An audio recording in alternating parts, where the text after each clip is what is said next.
Σίγουρα, αγαπητοί μου αδελφοί και φίλοι, έχετε δει το Άγιο Λείψανο, το άφθαρτο της Αγίας Χριστίνας, της Μεγαλομάρτυρος, το οποίο ευρίσκεται στη Βενετία.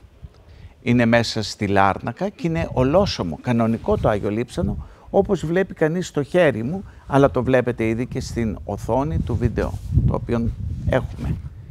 Εκεί λοιπόν θα επισκεφθούμε τη Βενετία για να προσκυνήσουμε το Άγιο Λείψανο της Αγίας Χριστίνας, αλλά θα δούμε και όλα τα αξιοθέατα που έχει η Βενετία.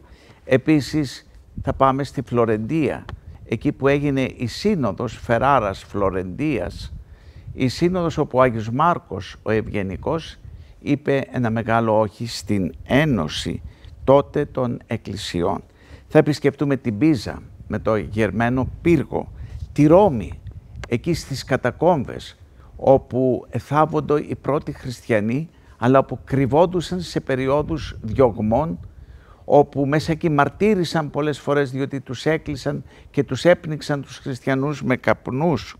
Θα πάμε στο Κολοσσέο, εκεί αδελφοί μου, όπου τα λιοντάρια έτρωγαν τους πρώτους μάρτυρες, εκεί όπου μαρτύρησε ο Άγιος Ιγνάτιος ο Θεοφόρος.